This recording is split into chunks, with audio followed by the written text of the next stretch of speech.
जय श्री कृष्ण भाइयों और बहनों। आज मैं इस वीडियो में आपको आशा भगवती व्रत की संपूर्ण जानकारी देने जा रही हूँ। सभी मनोकामनाओं को पूर्ण करने वाला यह आशा भगवती का व्रत श्राद्ध पक्ष की अष्टमी से शुरू किया जाता है और इसमें जो जो सामग्री लगती है वो मैं बता रही हूँ। और इसमें 8 कोने वाला एक चौका लगाया जाता है और उसके ऊपर आशा भगवती की पूजा करके कहानी सुनी जाती है। यह मैंने 8 कोनों वाला चौका लगा दिया है। अब इसमें जो पूजन सामग्री लगेगी वो मैं आपको बताती हूँ। इसमें हमें कुछ विशेष सामग्रियाँ लगती हैं, जैसे 8 दूब के 8 गुच्छे, कंकु, मेहंदी, काजल, हल्दी, गेहूं के दाने और 8 फल, 8 सिक्के और 8 सुवाली। चलिए अब हम इसकी पूजन विधि देख लेते हैं। ये मैंने 8 फुट वाला चौका लगा दिया है और अब मैं इसमें 8 बिंदी सभी चीज़ों की लगाऊंगी। सबसे पहले मैंने ये कंकु की बिंदियाँ लगाई है, उसके बाद मेहंदी, काजल और हल्दी की भी 8 बिंदियाँ लगा रही हूँ। इसी तरह 8 कोनों पर कंकु, मेहंदी, काजल और हल्दी की 8 बिंदियाँ लगा देंगे। फिर 8 कोनों पर 8 दूब के दाने चढ़ा देंगे, 8 गेहूं के दाने चढ़ा देंगे और एक एक सिक्का और फल भी चढ़ा देंगे। उसके बाद दिया जला देंगे और एक एक फल चढ़ा देंगे। इस तरह यह पूजा रोज 8 दिनों तक करनी है। अष्टमी से लेकर अमावस्या तक यह पूजा की जाती है और फिर आखिरी दिन एक सुहाग पिटारी और ये सारी चीज़ें भी चढ़ाई जाती है। यह सुहाग पिटारी सासू जी को बायना निकालकर पैर लगकर दी जाती है। इस तरह आशा भगवती की पूजा 8 वर्ष तक करी जाती है। 9वें वर्ष में सुहाग पिटारी 8 चढ़ावें और 8 ब्राह्मणियों को जिमाकर यह 8 सुहाग पिटारी देकर उजमन करें और सास को भी एक सुहाग पिटारी सुहाग का सामान रख कर देवें और पैर लगकर आशीर्वाद लेवें। इस तरह इसका उजमन 9वें वर्ष में किया जाता है। तो चलिए मैं आपको आशा भगवती की 2 पारंपरिक कथाएं सुनाती हूँ। पहली कथा 2 बहनों की है, गोरा और पार्वती की, जिसमें पार्वती जी कहती हैं कि मैं तो अपने ही भाग्य का खाती हूँ। इसके बाद एक और कथा और गणेश जी की भी कहानी सुनाऊंगी। हिमाचल नाम का एक राजा था। उसकी 2 लड़कियां थी। एक का नाम गौरा और दूसरी का नाम पार्वती था। एक दिन हिमाचल ने उन दोनों लड़कियों को अपने पास बैठाकर पूछा कि तुम दोनों किसके भाग्य का खाती हो। इस पर पार्वती ने कहा कि मैं तो अपने भाग्य का खाती हूँ। पर गौरा बोली कि मैं आपके भाग्य का खाती हूँ। यह सुनकर राजा ने अपना पुरोहित बुलाया और कहा कि पार्वती के लिए भिखारी वर तथा गौरा के लिए राजकुमार की तलाश करो। पुरोहित राजा की आज्ञा अनुसार वर की तलाश करने के लिए घर से निकल पड़ा। एक दिन पुरोहित जी एक रास्ते से जा रहे थे कि रास्ते में शिवजी भिखारी के रूप में बैठे हुए थे। पुरोहित जी ने पार्वती का विवाह उस भिखारी के साथ तय कर दिया और एक बहुत ही सुंदर राजकुमार से गोरा का विवाह तय कर दिया। थोड़े ही दिनों के बाद जब गोरा की बारात आई तो राजा ने उसका खूब सम्मान किया और साथ में बहुत सा दहेज भी दिया। लेकिन जब पार्वती की बारात आई तो राजा ने कुछ भी सत्कार नहीं किया, केवल कन्यादान देकर पार्वती को विदा कर दिया। शिव जी पार्वती जी को लेकर कैलाश पर्वत पर आ गए। पीछे जब पार्वती जहाँ कदम रखती थी वहीं घास जल जाती थी।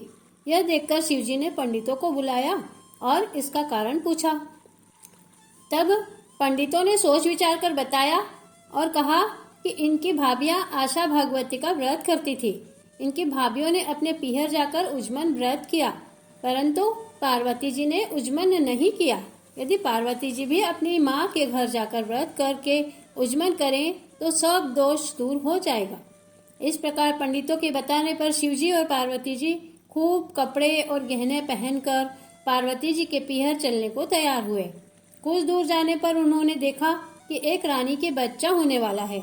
वह बहुत कष्ट में पड़ी है। यह देखकर पार्वती जी ने कहा कि हे नाथ, बच्चा होने में बहुत कष्ट होता है, अतः आप मेरी कोख को बंद कर दीजिए।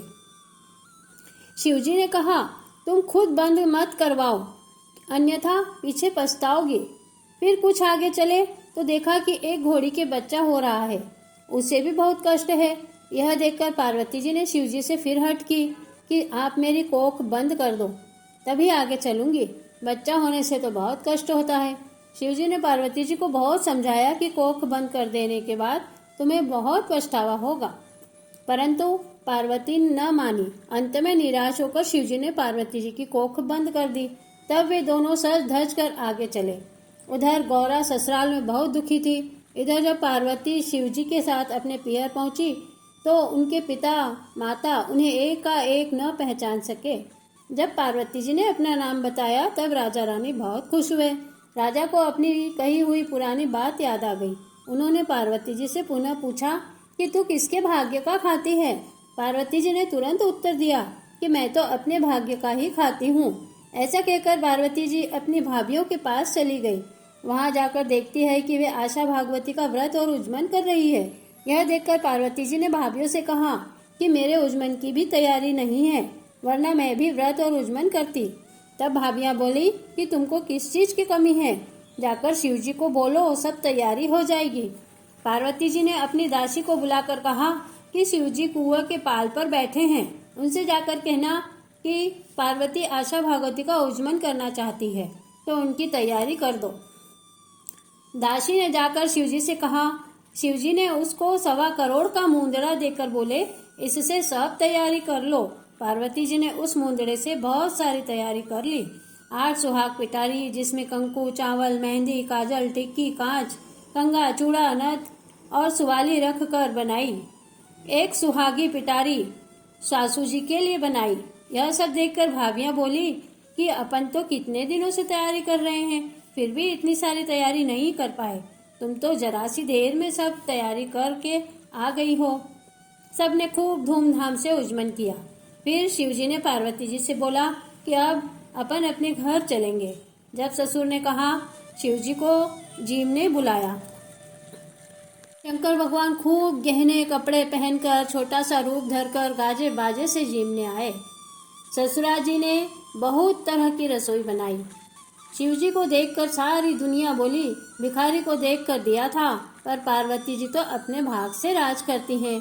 शिवजी जीवने बैठे तो सारी रसोई खत्म कर दी। पार्वती जी के लिए कुछ भी नहीं छोड़ा। साग का उबला हुआ पिंडा पड़ा था, उसको ही खाकर पानी पी लिया। वहां से वापस चले तो रास्ते में धूप पड़ रही थी, जो एक झाड़ के नीचे बैठ गए। शिवजी ने पार्वती जी से पूछा कि तुम क्या खाकर आई हो। पार्वती जी ने बोला, जो तुमने खाया वही मैंने भी खाया। शिवजी ने पार्वती जी के पेट की ढकनी उतार कर देखी तो उसमें उबले हुए साग की पिंडी और पानी पड़ा हुआ था। पार्वती जी उठी तो शिवजी ने पूछा कि तुम क्या खाकर आई हो। पार्वती जी ने वही जवाब दिया, तुम खाकर आए वही मैंने भी खाया है। यह सुनकर शिवजी को हंसी आ गई और बोले कि तुम तो साग व पानी पीकर आई हो, मैंने तुम्हारे पेट की ढकनी उतार कर देख ली थी। पार्वती जी बोली, महाराज तुमने मेरा पर्दा तो पास कर दिया, पर दूसरे का मत करना। मुझे सासरे की बात पीहर में और पीहर की बात सासरे में रखनी पड़ती है। आगे गए तो रास्ते में धूप सूख रही थी, जो पार्वती जी के पैर रखने से हरी भरी हो गई। शिवजी ने सोचा यह दोष तो मिट गया, और आगे गए तो घोड़ी के पास छोटा सा बच्चा खेल रहा था।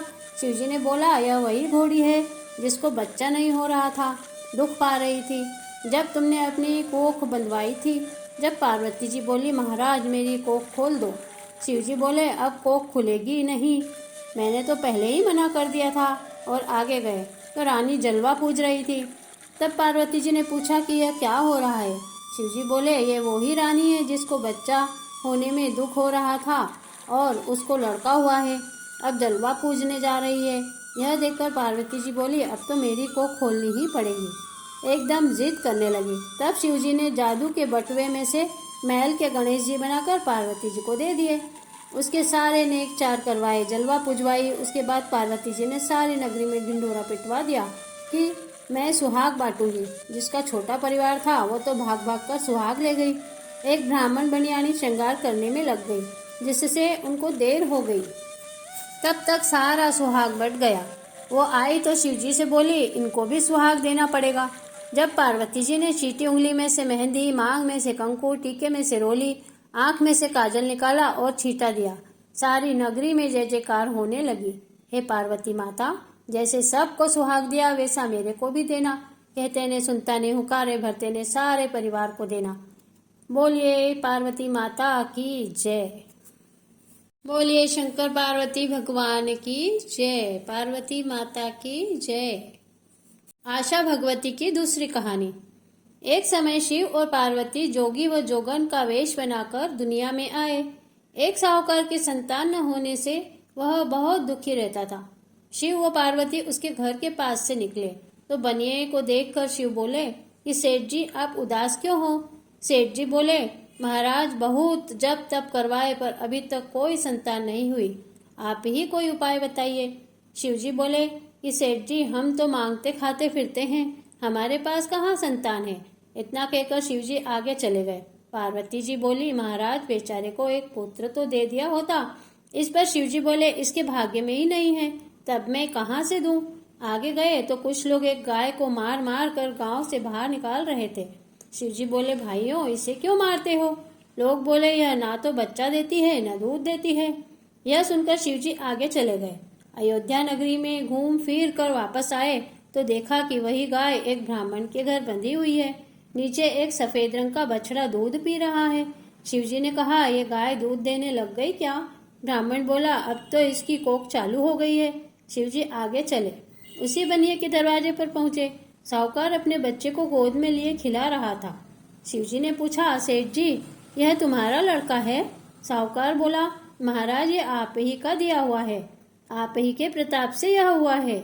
शिव जी ने पूछा यह कैसे हुआ। साहूकार ने कहा हमारे गांव में महिलाएं आशा भगवती की कहानी सुनती है, मेरी स्त्री भी उनसे कहानी और व्रत की विधि सिखाई। घर आकर व्रत किया और कहानी सुनी, उससे यह लड़का हुआ। शिव जी बोले यह बात तो ठीक है, पर तुम्हारे गांव में उस गाय को बछड़ा कैसे हुआ। साहूकार की स्त्री व्रत करती तो बच्चा कुचा बायना उस गाय को भी दे देती थी, उसी से उसकी कोख चालू हो गई। शिव जी पार्वती आगे चले। पार्वती बोली महाराज यह व्रत मैं भी करूंगी। शिव जी बोले आपको किस चीज की कमी है। पार्वती जी बोली मेरे पास भी संतान नहीं है। फिर शिव जी बोले जरूर करना चाहिए, देवी देवताओं को अपने से बड़ा मानना ही चाहिए। पार्वती ने भी यह व्रत किया जिससे गणेश और कार्तिकेय 2 पुत्र उत्पन्न हुए। पार्वती जी ने दुनिया को इस व्रत की महिमा दिखाने के लिए ही यह व्रत किया था। हे आशा भगवती जिस प्रकार साहूकार पर प्रसन्न हुई वैसे ही सब पर होना। सुनते समझते को हुकारा देने वाले को सबको सुखी रखना, सबको संतान देना और सुहाग देना। बोलो आशा भगवती माता की जय। पार्वती माता की जय। गणेश जी की कहानी।